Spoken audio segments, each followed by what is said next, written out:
Hello दोस्तों, Kunwar Singh classes में आप सभी का हार्दिक स्वागत है। और आज हम सबसे पहले क्लास 10th की फिजिक्स को पढ़ाएंगे और हम सबसे पहले फिजिक्स का इंट्रोडक्शन देंगे और हम पूरे फिजिक्स को पूरे यूट्यूब पर पढ़ाने का काम करेंगे। और सबसे पहले हम फिजिक्स का इंट्रोडक्शन देते हैं। समझिएगा कि फिजिक्स में कौन सा चैप्टर कितने नंबर का आता है और कितने नंबर का नहीं आता है। चैप्टर को समझिए, सिलेबस को समझिए, उसके बाद हम पहले चैप्टर को पढ़ाने का काम करेंगे। तो देखिए पहले सिलेबस। क्लास 10th में एक सब्जेक्ट होता है विज्ञान। एक सब्जेक्ट है विज्ञान, एक सब्जेक्ट है विज्ञान जो कि टोटल 70 नंबर का पूछा जाता है। विज्ञान के अंतर्गत 70 नंबर का क्वेश्चन आता है।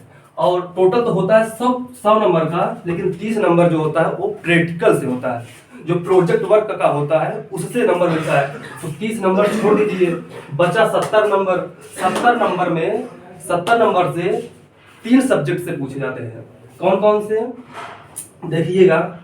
3 सब्जेक्ट। एक होता है भौतिक विज्ञान, एक होता है भौतिक विज्ञान, एक होता है भौतिक विज्ञान जिसे हम फिजिक्स कहते हैं, जिसे हम फिजिक्स कहते हैं, PHYSICS फिजिक्स कहते हैं। और एक सब्जेक्ट है रसायन विज्ञान, रसायन विज्ञान जिसे हम केमिस्ट्री कहते हैं, केमिस्ट्री CHEMISTRY केमिस्ट्री। और एक सब्जेक्ट है बायोलॉजी, बायोलॉजी जिसे हम हिंदी में जीव विज्ञान कहते हैं। क्या कहते हैं? जीव विज्ञान, इंग्लिश में बायोलॉजी, बायोलॉजी। तो फिजिक्स से 25 नंबर का पूछा जाता है। फिजिक्स से 25 नंबर का क्वेश्चन पूछा जाता है और केमिस्ट्री से 20 नंबर का क्वेश्चन पूछा जाता है और बायोलॉजी से 25 नंबर का क्वेश्चन पूछा जाता है। 25 25 50 50 20 70 नंबर का हो जाता है। तो इस 25 नंबर को दिलाने का काम मैं करूंगा।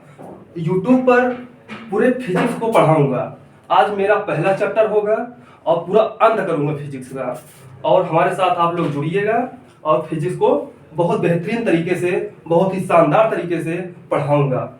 तो चलिए शुरुआत करते हैं। सबसे पहले हम फिजिक्स का सिलेबस देखते हैं कि फिजिक्स के अंदर कौन कौन से चैप्टर आते हैं। तो फिजिक्स का सिलेबस देखते हैं। तो फिजिक्स का सिलेबस देखिएगा। सब ये फिजिक्स जो है, क्लास 10 का फिजिक्स जो है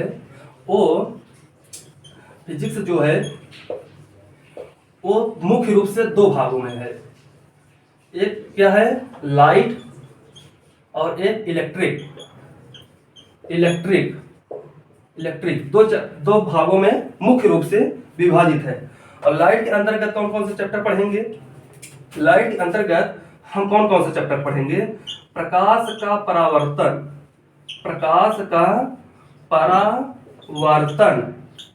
तथा अपवर्तन।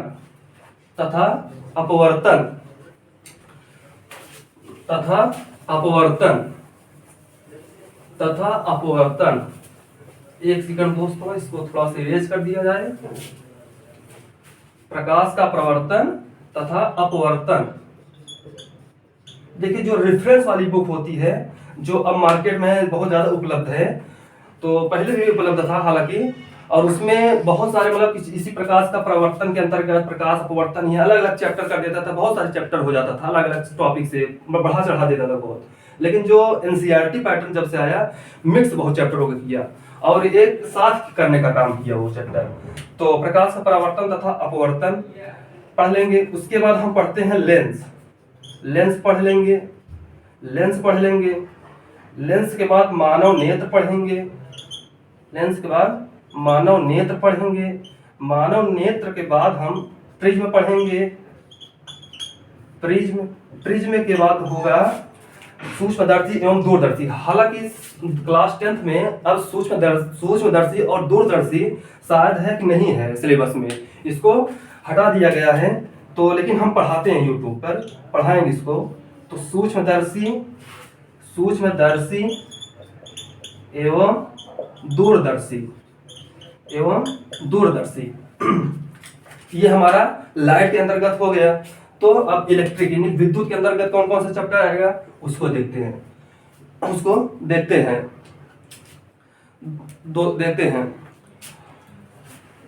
उसके बाद विद्युत इलेक्ट्रिक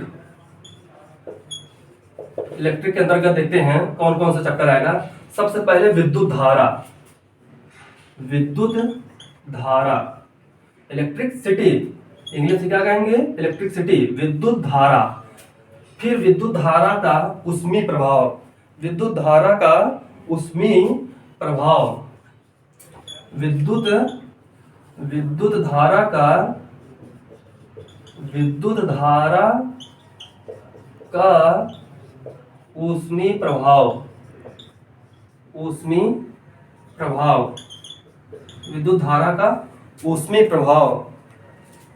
फिर चैप्टर हमारा होगा विद्युत धारा का चुंबकीय प्रभाव, विद्युत धारा का चुंबकीय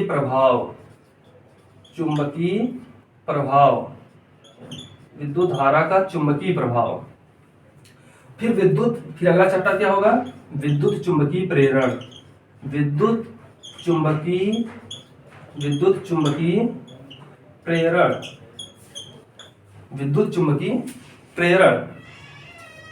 ये हमारा फिजिक्स का सिलेबस हो गया। हम इसको सबसे पहले हम लाइट को स्टार्ट करते हैं और लाइट को सबसे पहले हम पढ़ेंगे। इसको थोड़ा सा राशन पानी इसको दे दिया जाए।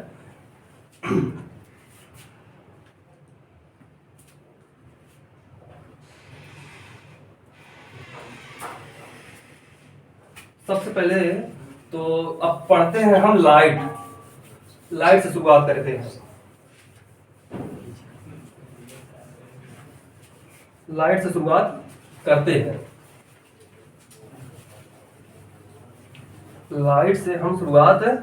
इसको थोड़ा सा इरेज कर दिया जाए पूरा। उस लाइट खत्म करने के बाद हमारा इलेक्ट्रिक चैप्टर चालू हुआ। पूरे चैप्टर को पढ़ाएंगे, बहुत ही आसान तरीके से पढ़ाएंगे, पूरे फिजिक्स को फील कराएंगे।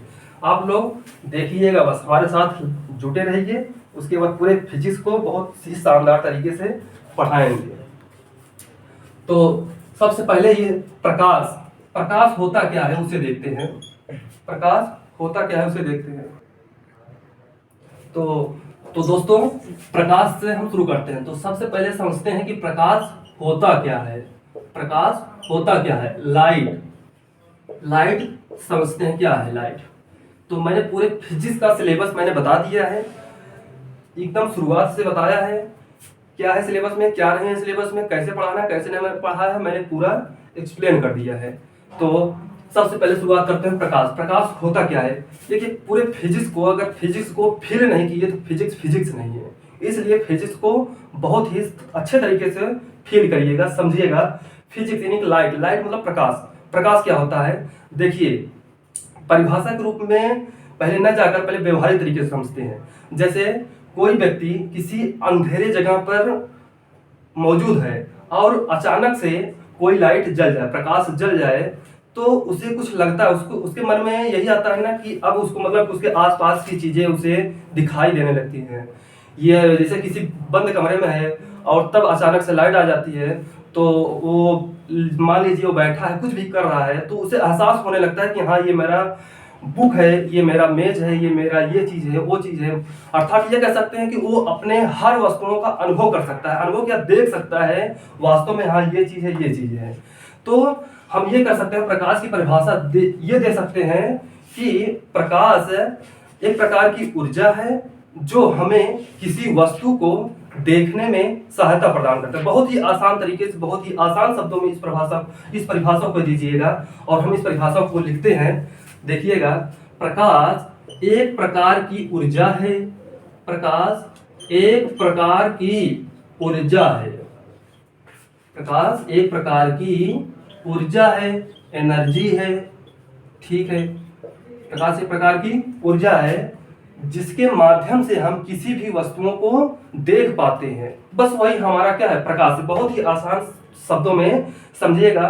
फिजिक्स को लैंग्वेज के माध्यम से कठिन नहीं बनाना चाहिए, इसको जितना हो सके उतना व्यवहारिक शब्दों से जोड़ना चाहिए, तभी फिजिक्स फिजिक्स होती है। तो प्रकाश एक प्रकार की ऊर्जा है जो जो हमें किसी भी वस्तु को देखने में मदद करती है, जो हमें किसी भी वस्तुओं को जो हमें किसी भी जो हमें किसी भी वस्तुओं को जो हमें किसी भी वस्तुओं को देखने में सहायता प्रदान करती है।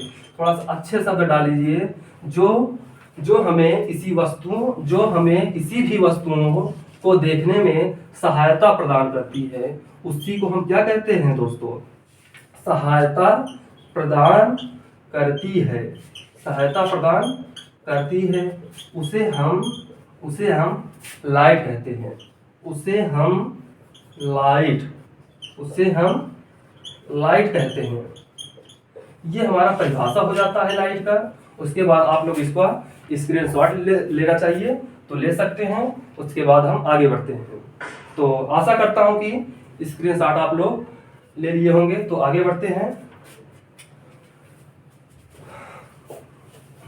तो अब प्रकाश की परिभाषा हो गया, सॉरी। तो अब हम देखते हैं प्रकाश का परावर्तन और रिफ्लेक्शन ऑफ लाइट। इंग्लिश में रिफ्लेक्शन ऑफ लाइट क्या होता है समझिएगा। रिफ्लेक्शन ऑफ लाइट, तो शुरुआत अब हमारा प्रकाश का परावर्तन, ये हमारा फर्स्ट चैप्टर है लाइट के अंतर्गत। हमारा फर्स्ट चैप्टर है क्लास 10th का रिफ्लेक्शन ऑफ लाइट। पहले हम प्रकाश का परावर्तन पढ़ेंगे। इसके बाद वाली वीडियो में हमारा कल का जो वीडियो आएगा वह प्रकाश का परावर्तन के में जो बचा रहेगा वो उसको मैं लेकर आऊंगा। तो पूरे फिजिक्स को पढ़ूंगा।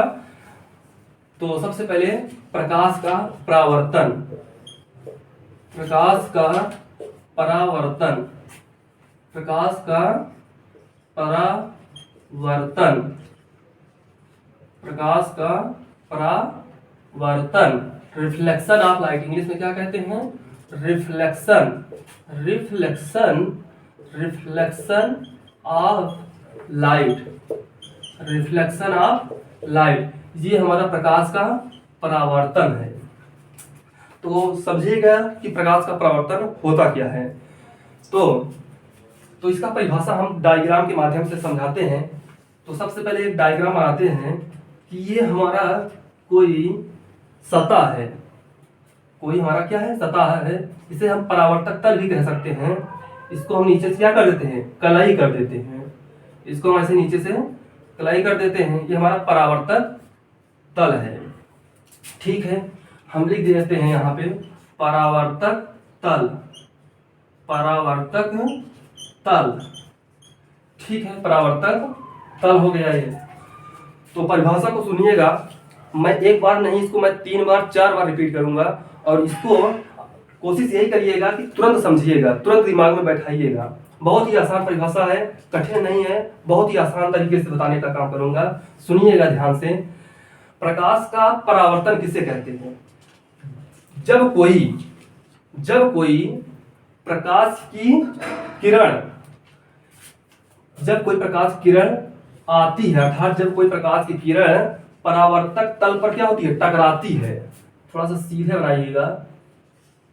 जब कोई प्रकाश की किरण किसी चिकने सतह पर टकराती है और टकराने के बाद वापस उसी माध्यम में वापस लौट जाती है। जब कोई प्रकाश की किरण किसी परावर्तक तल पर आपतित होती है, अर्थात पड़ती है, अर्थात कह सकते हैं कि टकराती है यहाँ पे और वापस उसी माध्यम में वापस लौट जाने की घटना को प्रकाश का परावर्तन कहते हैं। ठीक है, बहुत ही आसान तरीके से प्रकाश का परावर्तन कहते हैं। इससे हम क्या कह सकते हैं? आपतित किरण, मतलब आने वाली किरण। ये किरण क्या हो रही है? आ रही है, तो इसे हम क्या कहेंगे? आपतित किरण। तो इसको हम लिखते हैं आपतित किरण, आपतित, ये है आपतित किरण। और ये कौन सी किरण है? परावर्तित किरण, परावर्तित किरण। ये आपतित किरण मतलब आने वाली किरण को हम आपतित किरण कहते हैं। और आकर किसी बिंदु पर टकराए, इसे हम क्या कहेंगे हैं, परावर्तक बिंदु कह सकते हैं। इस बिंदु पर टकराने के पश्चात वापस उसी माध्यम में, मतलब इसी माध्यम में आया और उसी माध्यम क्या हो गया, वापस लौट गया, तो इसे हम क्या कहेंगे, परावर्तित किरण। मतलब कि आने के बाद चली गई किरण, तो उसे हम परावर्तित किरण कहेंगे। तो परिभाषा फिर से सुनिएगा, जब कोई प्रकाश की किरण किसी चिकने सतह पर टकराती है, टकराने के पश्चात उसी माध्यम में वापस लौट जाने की प्रक्रिया को प्रकाश का परावर्तन कहते हैं, रिफ्लेक्शन ऑफ लाइट कहते हैं। तो आशा करता हूं समझ गए होंगे। तो आगे बढ़ते हैं। तो इसी बिंदु पर अगर हम एक अभिलंब खींच देते हैं, जिसे हम नॉर्मल बोलते हैं इंग्लिश में अभिलंब, तो किसी मतलब इसी परावर्तक तल के अभिलंबवत खींची गई रेखा, इसका परिभाषा कैसे देंगे कि किसी परावर्तक तल पर अर्थात किसी परावर्तक बिंदु पर खींची गई अभिलंबवत रेखा को हम क्या कहेंगे, लंबवत खींची गई रेखा को हम क्या कहेंगे, अभिलंब कहेंगे। नॉर्मल इंग्लिश में कहते हैं, इसे क्या कहेंगे, अभिलंब कहते हैं। तो लिखते हैं अभिलंब, अभिलंब, अभिलंब है ये। तो इसके बाद का समझिएगा, ये आपतित किरण और ये अभिलंब के बीच के कोण को क्या कहते हैं,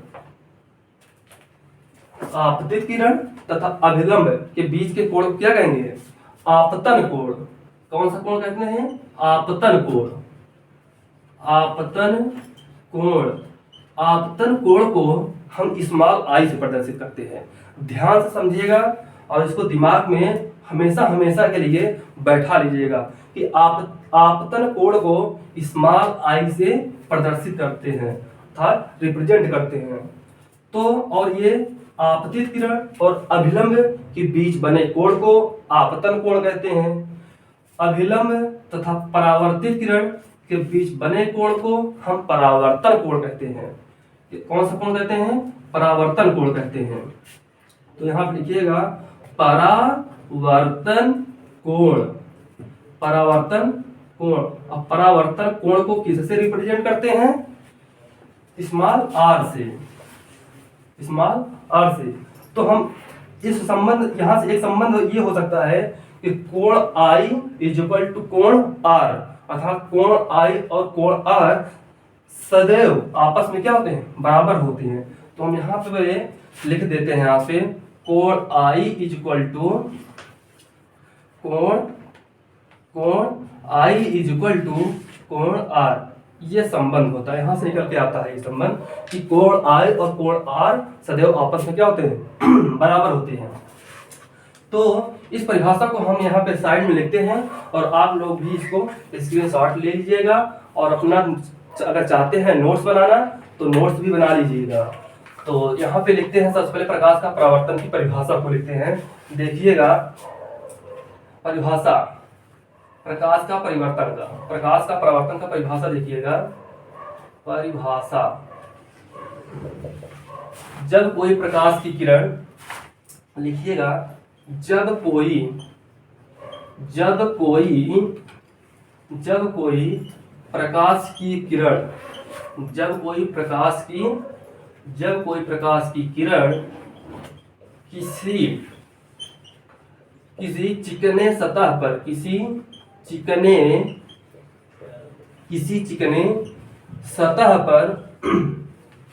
चिकने सतह पर टकराती है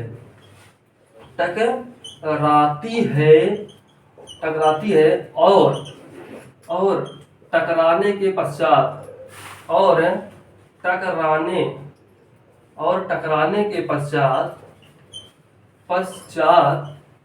वापस उसी माध्यम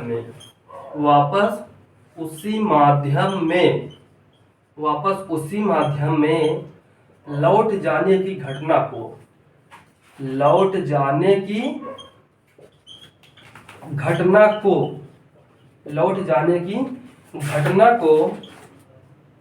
को प्रकाश का परावर्तन कहते हैं। प्रकाश का परावर्तन कहते हैं। ये हमारा परिभाषा है, इसको बहुत ही अच्छी तरीके से दिमाग में बैठा लीजिएगा। तो याद रखिएगा हमेशा हमेशा के लिए, और इस परिभाषा को पूछ लेता है एग्जाम में। तो ये परिभाषा हो गया दोस्त। और एक मैंने टॉपिक भूल गया, सॉरी इसके लिए। हम प्रकाश की परिभाषा बताया, लेकिन उसके गुण को नहीं बताया। तो हम उसके गुण को बताएंगे, सुनिएगा, देखिएगा उसके गुण को। प्रकाश परावर्तन हो गया परिभाषा, डायग्राम भी देख लीजिए। उसके बाद देखिए प्रकाश के गुण को समझिएगा। इसको छूट गया था दोस्तों, सॉरी इसके लिए। तो देखिएगा प्रकाश के गुण। सबसे पहला नंबर देखिएगा प्रकाश का गुण। हेडिंग डाल लीजिएगा ऐसे, प्रकाश के गुण। प्रकाश के गुण, प्रकाश के गुण, प्रॉपर्टी ऑफ लाइट इंग्लिश में कह सकते हैं। तो पहला नंबर देखिएगा कि प्रकाश को चलने के लिए किसी माध्यम की आवश्यकता नहीं पड़ती। अर्थात हम ये कह सकते हैं कि प्रकाश निर्वात में भी चल सकती है। अर्थात माध्यम में तो चलेगी ही, लेकिन निर्वात में भी चल सकती है। अर्थात इसे कोई जरूरी ये नहीं है कि हाँ ये प्रकाश निर्वात में ही चलेगी, कि हाँ ये जरूरी नहीं है कि माध्यम में ही चलेगी। अर्थात ये दोनों में चल सकती है। तो ये इसकी पहली प्रॉपर्टी हो गई। तो लिखते हैं यहाँ पे, प्रकाश को चलने के लिए, प्रकाश को चलने के लिए, प्रकाश को चलने के लिए किसी माध्यम की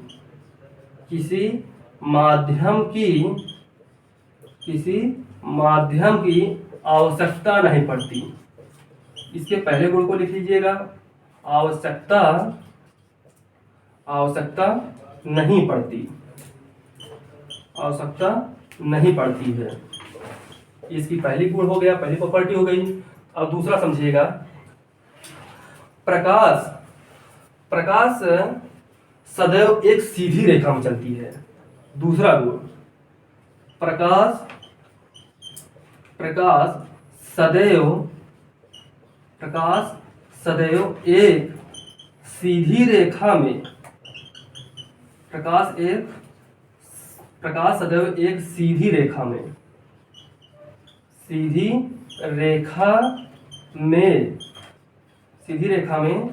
चलती है।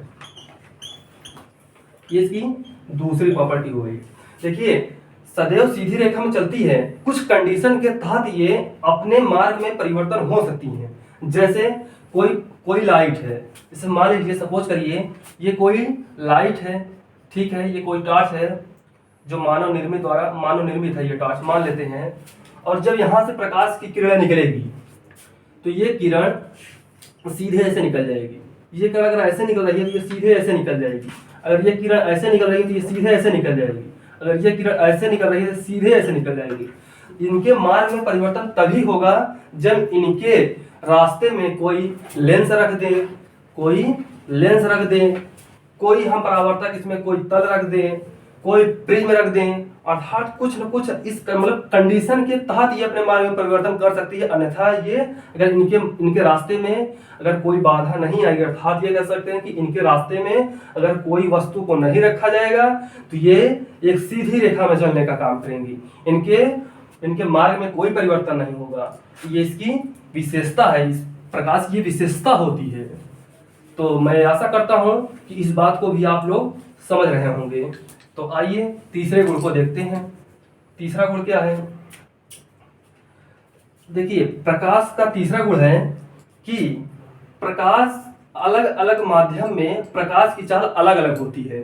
स्वाभाविक सी बात है दोस्त, समझ भी रहे होंगे कि जैसे हम ही आप लोगों को अगर कुछ नहीं है मतलब जमीन पे वैसे अगर दौड़ाया जाए तो हम बहुत आसानी तरीके से बहुत तेजी के साथ दौड़ सकते हैं। अगर हमें कह दिया जाए कि पानी में दौड़िए तो शायद है कि वहां पे हमारे रफ्तार क्या होगा, स्लो होगा। किसकी अपेक्षा? जहां पे कुछ नहीं है वहां पे दौड़ने से की अपेक्षा जहां पे पानी है या जहां पे कह सकते हैं कि रेत बालू है वहां पे दौड़ने की अपेक्षा हमारा क्या हो जाएगा, कम हो जाएगा। किनकी अपेक्षा कम होगा? जहां कुछ नहीं है। अर्थात जहां कुछ नहीं है वहां पे अगर हम दौड़ेंगे बहुत ही तेजी के साथ दौड़ सकते हैं। लेकिन जैसे ही अगर हम रेत में दौड़ते हैं, पानी में चलने का काम करते हैं, दौड़ते हैं, तो वहां पे हमारी गति क्या होगा, स्लो होगा। तो उसी प्रकार से प्रकाश भी उसी प्रकार से काम करती है कि जैसे प्रकाश की चाल अलग अलग माध्यम में अलग अलग होती है इसकी चाल। तो लिखते हैं इस बात को, तीसरे गुण को, प्रकाश की चाल, प्रकाश की चाल। इस प्रकाश के गुण को दोस्त, प्रकाश का परावर्तन परिभाषा से पहले इसको थोड़ा सा लिखिएगा। जैसे प्रकाश का पहले परिभाषा हुआ कि प्रकाश का गुण, तो मैं प्रकाश के गुण को बताना भूल गया इसके लिए सॉरी। और प्रकाश की परिभाषा के तुरंत बाद प्रकाश के गुण को लिखिएगा। तो प्रकाश की चाल, प्रकाश की चाल अलग अलग माध्यम में, अलग अलग माध्यम में अलग अलग होती है, अलग अलग माध्यम में अलग अलग होती है। प्रकाश की चाल अलग अलग माध्यम में अलग अलग होती है, अलग अलग होती है। तो सबसे पहले अब हम ये देखते हैं कि जैसे निर्वात में प्रकाश की चाल क्या होती है। वैसे तो बहुत सारे लोगों को पता भी होगा कि निर्वात में प्रकाश की चाल क्या होती है। तो सबसे अधिक अगर देखते हैं तो निर्वात में प्रकाश की चाल होती है, सबसे अधिक निर्वात में प्रकाश की चाल होती है। तो इसको इरेज करते हैं, इस तरह स्क्रीनशॉट ले लीजिएगा। तो सबसे ज्यादा प्रकाश की चाल किसमें होती है, किस माध्यम में होती है? सबसे ज्यादा प्रकाश की चाल निर्वात में होती है। निर्वात किससे कहते हैं, ये समझ रहे हैं कि नहीं? निर्वात का मतलब जहां कुछ भी ना हो, खुला हुआ वातावरण, एकदम खुला, जहां कुछ नहीं है, वही क्या है, हमारा निर्वात है।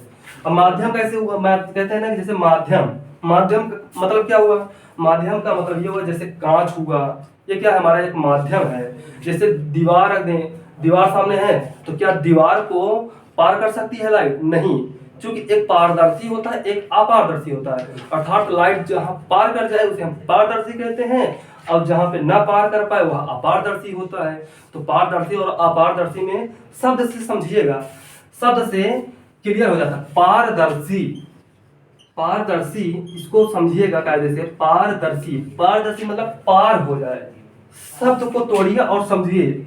पारदर्शी, दर्शी मतलब देखना, पार मतलब पार करके, पार पार हो जाए, उसे हम क्या कहेंगे, पारदर्शी कहते हैं। अब इसी के आगे हम आ लगा देंगे। आ का शब्द, आ शब्द का मतलब आ वर्ण है, तो आ का मतलब होता है नहीं, मतलब कि पार नहीं कर पाती है। तो जो किरणें मतलब कि अपारदर्शी, मतलब कि आर पार नहीं हो पाती हैं, इसे हम अपारदर्शी कहते हैं। इस आ वर्ण का अर्थ ही होता है नहीं, तो पार न कर पाए तो उन्हें हम अपारदर्शी कहते हैं। तो पारदर्शी और अपारदर्शी समझ गए होंगे। तो आगे बढ़ते हैं इसके। तो सबसे पहले समझिएगा, ये थोड़ा सा अलग मैंने बता दिया टॉपिक से हट के, आगे आएगा ये, इसकी चर्चा बहुत होगी, इसलिए मैंने अभी से बता दिया, समझिएगा इस बात को। और हम बता रहे थे प्रकाश की चाल अलग अलग माध्यम में अलग अलग होती है। तो किस माध्यम में ज्यादा होती है और किस माध्यम में बहुत कम होती है, तो इसको देखिएगा। तो इसको देखिएगा, सबसे ज्यादा प्रकाश की चाल होती है वह निर्वात में होती है। इसमें होती है प्रकाश की चाल, लिखिएगा पॉइंट करके, स्टार बना के, स्टार पॉइंट इसको बना के लिख लीजिएगा, बहुत ही इंपॉर्टेंट चीज है। इसको मल्टीपल क्वेश्चन में पूछ लेता है, अर्थात बहुविकल्पी में पूछ लेता है, एक नंबर में आ जाता है पेपर में, इसलिए इसको स्टार बना के लिख लीजिएगा। प्रकाश की चाल, प्रकाश की चाल, प्रकाश की चाल,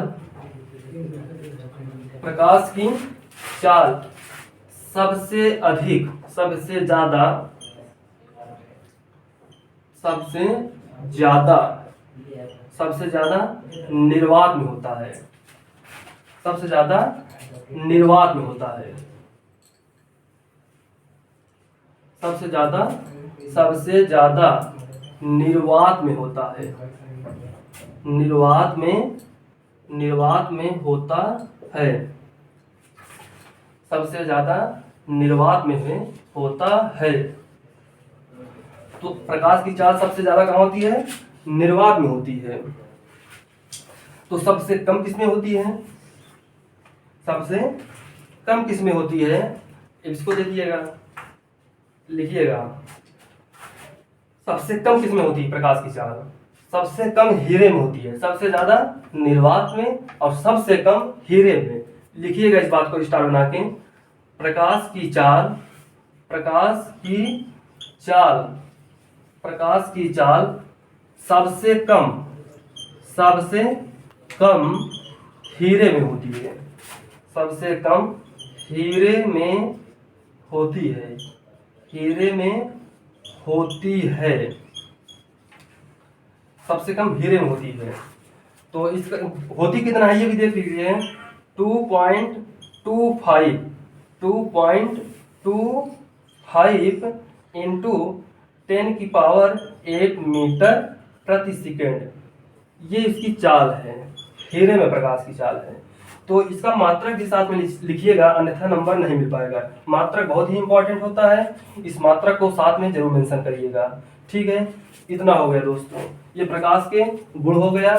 तो मैं पूरे जितना टॉपिक मैंने आपको पढ़ाया है, मैं एक बार फिर से ओवरली मैं रिवीजन कराता हूँ और इसको रिवाइज करिएगा। सबसे पहले मैंने आप लोगों को फिजिक्स का सिलेबस बताया। फिजिक्स का सिलेबस में सबसे पहले मैंने ये बताया कि मैं लाइट को पढ़ाने का काम करूंगा। लाइट के अंदर का जितने चैप्टर आए मैंने उन चैप्टरों को बताया। उसके बाद इलेक्ट्रिक चैप्टर को पढ़ाना है, इलेक्ट्रिक के अंदर का जितने चैप्टर आते हैं उन चैप्टरों को मैंने पूरी तरीके से बताया, सीरियल बाय सीरियल बताया। उसके बाद लिखवा भी दिए हैं, लिखे भी हैं, आप लोग उसका स्क्रीनशॉट लिए होंगे आशा करता हूँ। तो उसके बाद मैंने ये बताया प्रकाश क्या होता है। तो प्रकाश की परिभाषा को फिर से सुन लीजिएगा कि प्रकाश कोई, हम अलग इसका कठिन शब्दों में नहीं ले जाते, व्यवहारिक तरीके से बहुत ही आसान शब्दों में समझाने का काम करता हूँ। फिर से सुनिएगा कि प्रकाश एक प्रकार की क्या है, ऊर्जा है, जिनके माध्यम से हम किसी भी वस्तुओं को देख पाते हैं। अर्थात प्रकाश हमें क्या करती है, सहायता प्रदान करती है किसी भी वस्तुओं को देखने में, वही हमारा प्रकाश है। इसी परिभाषा को बहुत ही आसान तरीके से बताया करिए। और उसके बाद मैंने प्रकाश के गुण को बताया। बहुत ज्यादा गुण को इसको होते तो और भी गुण हैं, लेकिन क्लास 10th के लेवल से 3 अगर गुण लिख देंगे, अगर पेपर में आता है कि प्रकाश के गुण को लिखिए, बस 2-3 गुण को बता देते हैं तो नंबर पूरी तरीके से मिल जाता है। जब आएंगे क्लास 12th में, उसमें और भी गुण बताया जाता है। बहुत सारे प्रकाश के गुण होते हैं, ऐसा नहीं है बस यही 1-2-3 लिमिट इसका गुण है, और भी गुण है, लेकिन क्लास 12th में बताया जाएगा। उसके बाद 3 गुण को समझिएगा बस यहाँ पे क्लास 10 के लेवल से। तो प्रकाश, सबसे पहले गुण मैंने क्या बताया कि प्रकाश को चलने के लिए किसी माध्यम की आवश्यकता नहीं पड़ती। अर्थात हम ये कह सकते हैं कि यह निर्वात में भी चल सकती है और किन्हीं माध्यम में भी चल सकती है। कैसे माध्यम, जैसे कोई कांच हुआ, तो कांच में जब जैसे कांच रखा है, सपोज करिए कांच रखा है और हम लाइट मारते हैं तो क्या होती है, लाइट उस पार चली जाती है, अर्थात पार कर जाती है, जिसे हम पारदर्शी कहते हैं। तो कांच क्या होता है, पारदर्शी भी होता है। तो लाइट क्या होती है, पार कर जाती है। ये इसकी पहली गुण हो गया, पहली इसकी प्रॉपर्टी हो गई। दूसरी प्रॉपर्टी क्या होगी, प्रकाश सदैव एक सीधी रेखा में चलती है। प्रकाश एक सदैव सीधी रेखा में चलती है। अगर इसके मार्ग में कोई, अगर हम लेंस न रखें, इसके मार्ग में कोई, अगर हम प्रिज्म न रखें, कोई इसमें इसके मार्ग में हम कोई परावर्तक तल, कोई ऐसा कुछ न रखें, तो यह अपने मार्ग से परिवर्तित ही नहीं होगी। अर्थात अगर ये लाइट है, मान लेते हैं, सपोज करिएगा ये लाइट है, आर्टिफिशियल लाइट जो कहते हैं, जिसे हम मानव निर्मित कहते हैं वस्तु, तो वही लाइट है मान लेते हैं, सपोज करिएगा। तो यहाँ से अगर प्रकाश की किरण ऐसे निकल रही है तो ऐसे सीधे निकल जाएगी, सीधे निकल जाएगी। यहाँ से निकल रही है तो ऐसे सीधे निकल जाएगी, सीधे निकल जाएगी। अर्थात इनके बीच में अगर कोई रुकावट नहीं आएगा, इनके माध्यम में कोई आएगा नहीं, तो ये सीधी रेखा में चलती है। तो हमारा तीसरी जो गुण है, जो तीसरा प्रॉपर्टी है, तो ये क्या मैंने बताया कि प्रकाश की चाल अलग अलग माध्यम में अलग अलग होती है। ठीक है, तो ये भी मैंने बताया, स्टार बना के बताया भी है कि प्रकाश की चाल सबसे ज्यादा निर्वात में होती है और सबसे कम कहाँ होती है, हीरे में होती है। इस 2 पॉइंट को याद रखिएगा। उसके बाद मैंने प्रकाश का परावर्तन की परिभाषा बताया, रिफ्लेक्शन ऑफ लाइट जिसे इंग्लिश में कहते हैं, उसकी परिभाषा फिर से सुन लीजिएगा। देखिए दोस्तों, कोशिश यही करिएगा कि जितना पढ़ाते हैं टीचर, चाहे हम हुए चाहे जो भी हुआ, क्लास में या ऑनलाइन सिस्टम में जो भी बताया जाए बात, उसी बात को तुरंत दिमाग में बैठ जाए, इससे अच्छा कुछ नहीं है। कोशिश पूरी तरीके से, अगर दिमाग को आप केंद्रित करके पढ़ेंगे तो मैं आशा करता हूं कि ये परिभाषा कोई कठिन नहीं है, या कोई सिलेबस में जितने भी चैप्टर आएंगे कोई कठिन कुछ नहीं है, बस इसको फील करके पढ़िएगा बस। तो प्रकाश के परिवर्तन, रिफ्लेक्शन ऑफ लाइट को मैं परिभाषा फिर से करता हूँ, उसके बाद मैं वीडियो कुछ ज़्यादा बड़ा हो रहा है, इसके कारण मैं अब बस यहीं से समाप्त रोकना चाहता हूँ और अगले दिन मैं दूसरा वीडियो लाऊंगा, इसके आगे का टॉपिक में पढ़ाने का काम करूंगा। तो प्रकाश का परावर्तन रिफ्लेक्शन ऑफ लाइट को एक बार फिर से सुन लीजिए परिभाषा, उसके बाद मैं समाप्त करता हूं। अगले दिन से मैं इसके अगला टॉपिक लेकर आऊंगा। तो प्रकाश का परावर्तन सुनिएगा, रिफ्लेक्शन ऑफ लाइट। जब कोई प्रकाश की किरण, मैंने बताया था, फिर से डायग्राम बना देते हैं, थोड़ा सा 2 मिनट और ले लेते हैं। तो प्रकाश का परावर्तन का माने क्या होता है कि कोई परावर्तक तल है जो नीचे क्या कर दिया जाता है, कलाई कर दिया जाता है। तो जब कोई प्रकाश की किरण क्या होती है, ऐसे पड़ती है, जब कोई प्रकाश की किरण आती है, आने के बाद वापस उसी माध्यम में लौट जाती है। जब कोई प्रकाश की किरण ऐसे आती है तो आने वाली किरण को क्या कहते हैं, आपतित किरण। जाने वाली किरण को क्या कहते हैं, परावर्तित किरण। तो परिभाषा फिर से बोलते हैं, जब कोई प्रकाश की किरण किसी परावर्तक तल पर, ये क्या है, परावर्तक तल है, मैंने बताया था ये क्या है, परावर्तक तल है। ये आप क्या परावर्तक बिंदु कह सकते हैं, ये बिंदु है। तो जब कोई प्रकाश किरण आपतित होती है, आने के बाद, आपतित मतलब आना, आ रही है किरण, और आने के बाद वापस उसी माध्यम में वापस लौट जाने की घटना को प्रकाश का परावर्तन कहते हैं। और इसी बिंदु से, इसी परावर्तक तल के मध्य बिंदु से, परिभाषा क्या होगा फिर से सुनिएगा, कि परावर्तक तल के मध्य बिंदु से खींची गई एक लंबवत रेखा, परावर्तक तल के मध्य बिंदु पर खींची गई एक लंबवत रेखा ही क्या होती है, अभिलंब होती है, जिसे हम इंग्लिश में क्या कहते हैं, नॉर्मल कहते हैं। ये नॉर्मल होता है, जिसे अभिलंब कहते हैं। और आपतित किरण अभिलंब के बीच में बने कोण को हम क्या कहते हैं, आपतन कोण मैंने लिखा था, जिसे हम स्मॉल आई प्रदर्शित करते हैं। ये अभिलंब है, ये परावर्तित किरण है, और इनके बीच बने कोण को हम क्या कहते हैं, परावर्तक कोण कहते हैं, जिसे हम कोण आर से प्रदर्शित करते हैं। मैंने ये भी बताया एक कॉन्सेप्ट कि कोण आई इज इक्वल टू कोण आर होता है। इस बात को ध्यान में रखिएगा बस। और धन्यवाद दोस्तों, आगे का टॉपिक मैं अगली वीडियो में लाऊंगा। बहुत बहुत धन्यवाद आप लोगों को।